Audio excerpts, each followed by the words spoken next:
Welcome to the channel Easy Trick of Computer Science. That channel is related with the computer science students and also with those students who learn something new in the computer science field. This series is related with the statistical technique, regression analysis, and already we discussed so many parts, and those students who don't see the previous parts, the link available under the description box, you can check it out and enhance your knowledge. This is the next sum of the step deviation method, and this is again the part of the regression analysis related with the measure of central tendency. So step deviation method having a formula of the byx, that is on the y on x and x on y. So the formula is n summation u v minus summation u and summation v. So what is u? U is the x minus assumed mean of x value divided by the common factor of the x values. So what is v? y minus assumed mean of y values and divided by the common factor of y values divided by n summation u square, जो summation u निकालोगे उसका square, minus summation u का whole square, जो उसका whole square निकलेगा, जो उस part का समेशन यू का होल स्क्वायर हमें इसके सम से मिल जाएगा। और ये जो समेशन यू स्क्वायर है, इसको जो वेरिएबल्स आएंगे उस यू के वेरिएबल्स को हमें स्क्वायर करके समेशन यू का स्क्वायर निकालना है। As per the previous part that we already discussed into the shortcut method कि कैसे आपने इन दोनों का डिफरेंस देखना है। सो इसमें एक नई चीज़ ऐड हुई है, common factor of y divided by common factor of x is equals to क्या बन जाता है। अगर इसका शॉर्टर फॉर्म आपको देखनी है तो ये बन जाता है b v u, means y और x को किसने रिप्लेस किया है? x v को y को v ने रिप्लेस कर लिया है और x को u ने रिप्लेस किया है सिर्फ। बाकी सारा फॉर्मूला देखोगे तो पिछला, अगर जिन्होंने ट्यूटोरियल देख लिया होगा, उसमें पूरा का पूरा फॉर्मूला यही था। यहाँ पे x y हमने लिखा था, यहाँ पे हमने dx dy भी लिखा था वहाँ पे, और यहाँ पे हमने u और v के साथ वर्किंग कर ली है।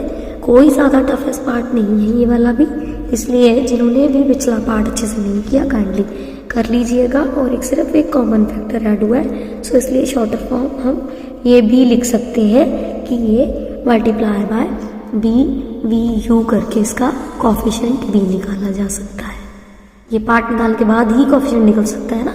सो ये सिमिलरली बी एक्स वाई का जो फॉर्मूला है same as that, upper portion is same जो पहले हमने किया है। सो नीचे हमारे पास बी का स्क्वायर, बी का होल स्क्वायर आ गया, और ये बिल्कुल डिविडेंड रिवर्स बैक हो जाएगा C X divided by C Y, और ऐसे ही ये कोफिशिएंट भी बन सकता है।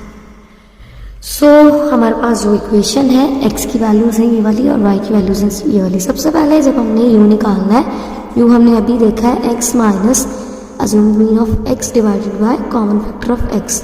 सो अज्यूम्ड मीन हम पहले इसमें से ले लेते हैं 30, x सीरीज में से, y की सीरीज में से लिया जा रहा है 170, फाइन।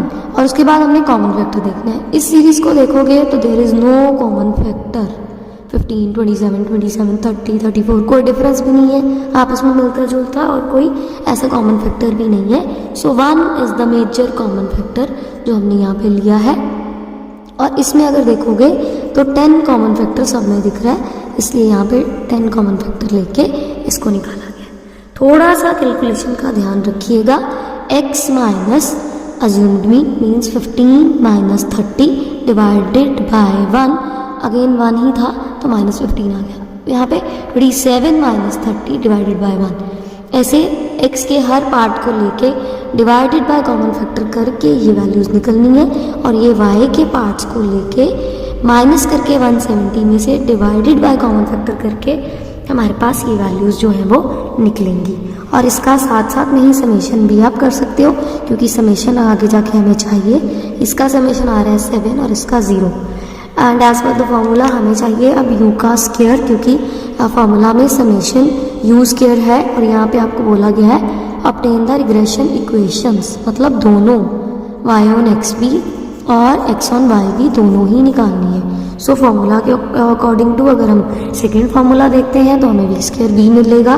सो v स्क्वायर भी हम टेबल में निकालने लगे हैं। u स्क्वायर क्या है, इन पर्टिकुलर वैल्यूज़ का स्क्वायर, और v स्क्वायर क्या है, इन पर्टिकुलर वैल्यूज़ का स्क्वायर। सो इनका जब हम होल स्क्वायर कर देंगे तो ये समेशन u स्क्वायर आ जाएगा, इसका होल स्क्वायर करेंगे तो समेशन y स्क्वायर आ जाएगा। And the next column is uv, क्योंकि वो दोनों में कॉमन है, दोनों फार्मूलाज में अगर आप देख सकते हो तो देख लीजिए, uv दोनों में हमें चाहिए, समेशन u समेशन v भी चाहिए और v स्क्वायर और u स्क्वायर भी चाहिए था, इसलिए टेबल में हमने ये निकाला है। आगे हमारा uv आ जाएगा, इसको और इसको मल्टीप्लाई करके, दोनों को मल्टीप्लाई करोगे तो ये वैल्यूज़ मिलेंगी और इसका समेशन आ जाएगा। अगेन क्योंकि dy x जब हमने पिछले सम में देखा था तो कोएफिशिएंट इक्वेशंस उसने बोला है निकालनी है रिग्रेशन इक्वेशंस, इसलिए मेन का आप पार्ट यहीं पे निकाल लीजिए।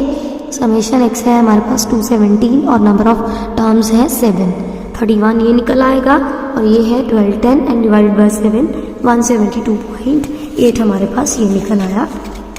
और आगे फर्दर जो हमारा पार्ट है इसमें हम देखते हैं कि हमने कैसे आगे प्रोसीड किया है।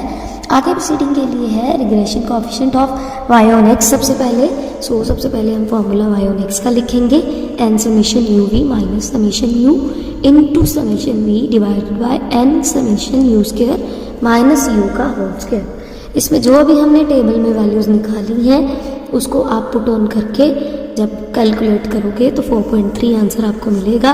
अब उसने क्योंकि फॉर्मूला में नहीं, सामने हमें पहले ही बता दिया कि 2 रिग्रेशन इक्वेशंस निकालनी है, और जब 2 रिग्रेशन इक्वेशंस निकालनी है तो आपको अच्छी तरह पता है कि हमारे पास जो इक्वेशंस थी हमने पहले भी डिस्कस की है, वो क्या है हमारे पास B Y bar plus B Y X X minus X bar. ये वाई बार हमने अभी निकाला 172.8 और ये बी वाई एक्स हमारा निकल चुका है 4.3, एक्स माइनस 31 आया था हमारा एक्स का मीन। ये पुट करके हमारी फर्स्ट इक्वेशन निकल गई। अब सेकेंड इक्वेशन जब निकालनी है तो अगेन ये हमें क्यों निकालना पड़ेगा, क्योंकि इसके बिना निकल ही नहीं सकती इक्वेशन। सो नेक्स्ट आप पार्ट में निकालोगे regression coefficient of x on y, इसमें n समेशन u v, अपर फॉर्मूला सेम है, सिर्फ नीचे v स्क्वायर आना है सिंगल पार्ट का और होल स्क्वायर का, और ये कॉमन फैक्टर साथ में मल्टीप्लाई हुए हैं। इसमें कॉमन फैक्टर जैसे हमने ऊपर वाले पार्ट में भी मल्टीप्लाई कर दिए थे। कॉमन फैक्टर क्योंकि x सीरीज़ का अगर आपको याद है तो 1 लिया है, इसका हमने 10 लिया, और सारी वैल्यूज़ पुट करके आपके पास आंसर जो आएगा बी एक्स वाई का वो आएगा 0.2196। और रिग्रेशन इक्वेशन क्या है हमारी, X bar plus B X Y and Y minus Y bar. यहाँ से जब हमने इक्वेशन ले लेनी है तो आप इसमें वैल्यूज़ पुट कीजिए as according to the calculation, हमारे पास सेकेंड इक्वेशन भी आ जाएगी। So this is the last part of the regression analysis. So the next part in the statistical technique with the new series will be displayed on the channel as soon as possible, and if any student have any question regarding the regression analysis you can ask into the comment box. The reply will get back you within 24 hours surely, and if you feel that the channel is really helpful to all of you and you can achieve your goals very well, kindly like, share and subscribe the channel and help the other persons and help to the angels of the God. Thank you.